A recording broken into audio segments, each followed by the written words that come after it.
it's helped enrich the the videos that we make for people. I know there's some specialists that are really good. So Jake from One Hive, Powerbang, those guys that have really focused in on helping people be better at Clan Wars. Hey guys, what's going on? It's Powerbang here, and I am coming to you live from my basement. First off, before we get into the video, I did want to make a big thank you to Daddy. He shouted out both myself and Jake from One Hive Raids at ClashCon during one of the panels. It was definitely a surprise and quite awesome to see my name mentioned up there with so many thousands of people watching. So thank you to Daddy, and if you guys have not subbed to him, please do so. Very cool to see him go ahead and do that. So I wanted to give you guys some reaction from me on ClashCon 2015. I stayed up all night, did not sleep. I watched the whole event, wanted to make sure that I was able to accurately articulate what happened to those of you who missed it as it was during the middle of the night U.S. time. So let's go ahead and start with some overall thoughts. I thought it was great to see such a large gathering.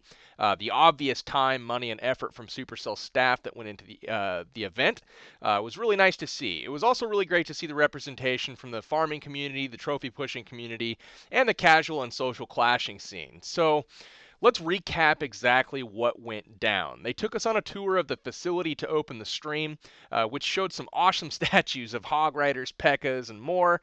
A ton of tablet consoles were spread all around the venue where players could step up and show their stuff on a big screen that spectators could watch. I thought that was pretty cool. And then they organized, once the speakers were ready to go and it was time, Molt went ahead and opened the show and introduced the CEO of Supercell, who briefly spoke of his appreciation for those who came to the event. He proceeded to hype up the Clan War focus that they've chosen for their conference, and he repeatedly made reference to the best players in the world and went on to introduce one of Clash's lead devs, Jonas. Now, Jonas spoke of the development team's appreciation of, I don't know what you call them, segmented attacks, phased attacks, basically the stuff that you see on my channel with kill squads and, different groups of troops designed to take out multiple parts of the base. And he alluded to wanting more strategy in Clan Wars. Then he dropped the bomb that you guys saw on my channel last night or this morning. Townhall 11 is here. If you have not seen the video yet on Townhall 11, I do have a gameplay video. Check my last video for that. Jonas then showed some footage of a Townhall 11 base, along with a brand new Eagle or Falcon or whatever looking defense that has a defensive radius of the whole base, aside from a few tiles immediately around that defensive structure. Now, this Falcon building, for lack of a better term, because they didn't even reveal what this building was going to be called, it fires some sort of Star Wars-y moonbeam into the air that descends upon the first troop on the battlefield once enough troops have actually been deployed to activate the defense. So it doesn't arm itself until a certain number of troop space has actually been deployed and is on the battlefield. Now, the moonbeam that comes down, I'm calling it moonbeam just because I think it's awesome, but it does damage over time to whatever target it's locked onto, similar to like what an Inferno Tower would do.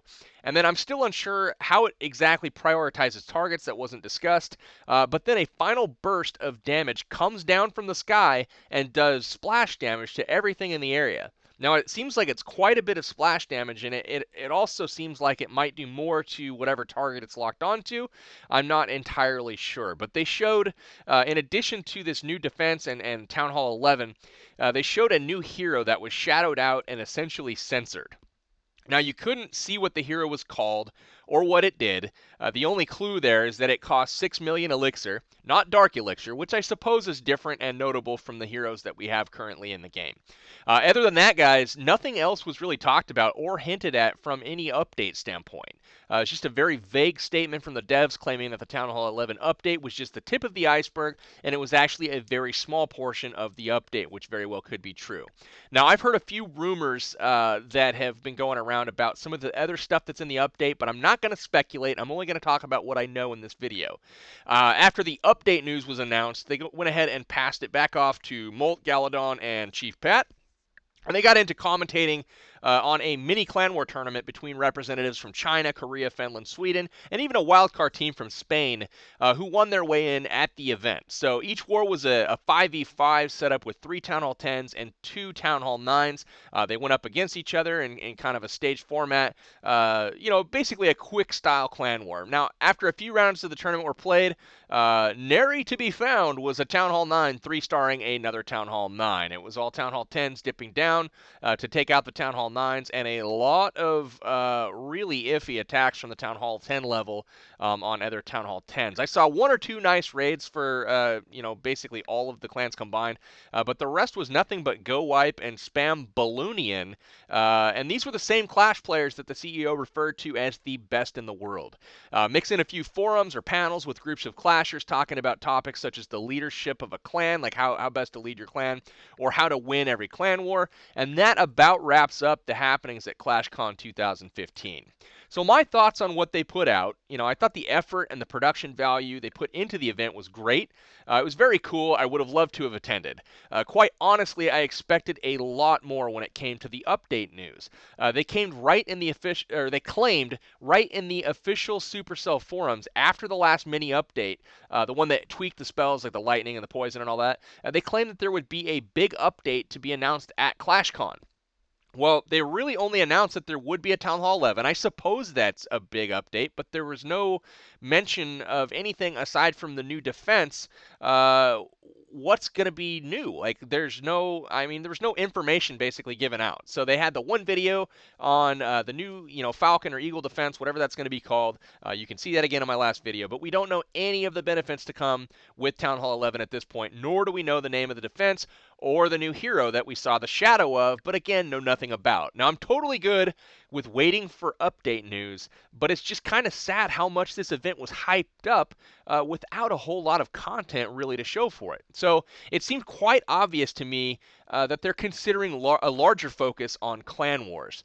The entire event was based around wars. They had these little mini tournaments. They talked a lot about war mechanics and attacks and their appreciation for these segmented hybrid attacks with kill squads. And they've openly stated they're considering implementing tournaments, and they had directly solicited feedback from us, the players.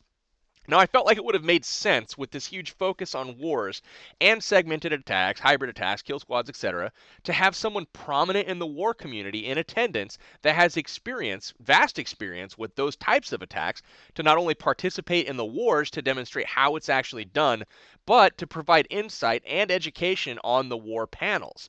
When a majority of the panel members don't really play Clan Wars seriously and lead into their speaking roles on a how to never lose Clan Wars with statements like, well, I'm not in a war clan, but it just tremendously short sells the potential of an event like this. We could be providing so much more value to those that have potentially traveled thousands of miles over seas and oceans to take part in an event such as ClashCon. Now, the interest in this game is absolutely real. The stream took over Twitch. I was live on the Twitch stream, and it had the #1 stream on the internet with over 25,000 people attending the live stream on Twitch. And keep in mind, guys, this was in the middle of the night U.S. time, so not even prime time for one of the biggest markets out there, but still attracted 25,000 on Twitch for the English-speaking stream and 100,000 on YouTube live streams. Plus, who knows how many more people were on the non-English-speaking streams. The point is, there's still a huge interest in seeing what Supercell is going to do and how they will change their game moving forward. Thousands and thousands and thousands of people are hoping that they create progress and continue to progress and make their product better. Now, I couldn't help but notice the overall tone of disappointment on the live stream, so I'm hoping that they can get some updates out soon, some sneak peeks or something that's going to quell the villagers, so to speak, and kind of get things, piped down a little bit and get us some substance that we can chew on while they, make the final touches to this update. Now, they did say that there would be some sneak peeks coming out over the coming weeks, so don't get too excited about this update happening anytime soon. It sounds like we still have a little while to wait. So Lastly, in addition to their choice not to bring any of the really high-level war players in the community, I would be remiss if I did not mention my shock and utter confusion over the Twitter incident that happened this morning. Jake from One Hive Raids and I spent a majority of the live stream tweeting with fans, retweeting, etc. And after a short nap this morning, after Jake finally crashed, he woke up to find that Clash of Clans had blocked his official Twitter feed. No explanation. I don't have all of the information, obviously. Something, may have gone on there between Jake and Supercell. I doubt it, but maybe. But this is disturbing to me. Attempting to censor or silence such a prominent voice in the community does not speak well of your foresight into the future of Clan Wars. Jake was unblocked after several hours of questioning and outrage by his fans, but I don't understand the purpose or reasoning of this, and maybe I never will. But I thought it was significant and definitely worth pointing out. So that's all I have for reaction to the latest ClashCon news. Keep it locked right here, and I'll make sure that when there's a news on an update or any sneak peeks, you're going to hear it right here at Powerbang Gaming. Thanks for watching, guys, and I'll catch you next time.